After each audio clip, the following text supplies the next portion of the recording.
Kung tinulungan ng hukbo ng Pilipinas 2026 ang tribo laban sa Kastila, noong 2026 sa ilalim ng isang lihim na pasilidad militar sa Pilipinas, isinagawa ang Project Balangay, isang eksperimento sa quantum mechanics na layong lumikha ng instant transport system para sa rescue at depensa ng bansa. Hindi ito armas at hindi rin time travel. Ngunit sa huling pagsubok, nagkaroon ng hindi inaasahang quantum resonance.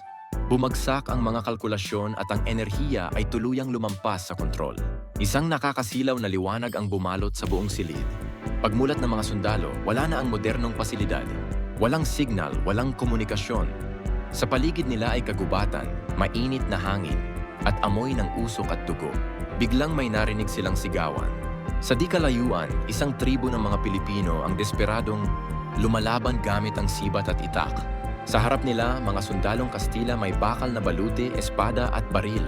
Isa-isang bumabagsak ang mga kasapi ng tribo. Wala silang laban. Sir, Pilipinas ito, sabi ng isang sundalo. Pero hindi ito ang panahong kilala natin.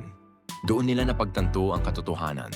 Dahil sa aksidente ng quantum experiment, napunta sila sa nakaraan sa panahon ng pananakop ng Kastila. Isang batang lalaki mula sa tribo ang nadapa. Isang Kastila ang nagtaas ng espada. Hindi na nag-alinlangan si Colonel Reyes. Hindi tayo pwedeng manood lang, sigaw niya. Mga ninuno natin sila.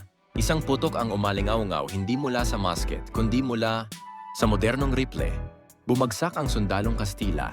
Nagkagulo ang iba. Hindi nila maintindihan ang sandatang tumatama sa kanila mula sa malayo. Ang mga kasapi ng tribo ay napatingin sa mga sundalong may kakaibang uniforme at sandata. Takot at pag-asa ang halong namuo sa kanilang mga mata. Lumapit ang pinuno ng tribo at nagtanong. Nanginginig ang boses. Kayo ba ay mga Diyos? Umiling si Reyes. Hindi! Kami ang magiging mga apo ninyo.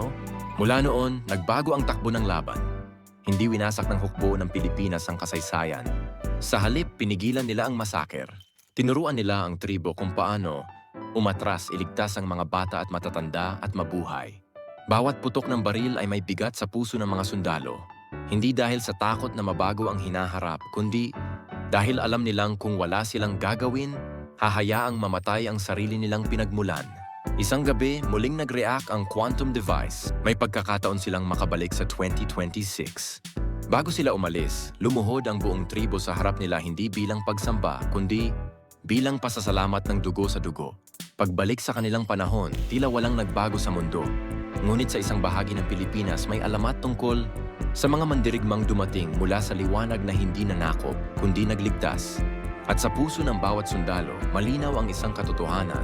Ang lakas ng bansa ay hindi lang nasa hinaharap, nasa alaala, at nasa tapang na ipagtanggol ang pinagmulan kahit laban sa mismong kasaysayan.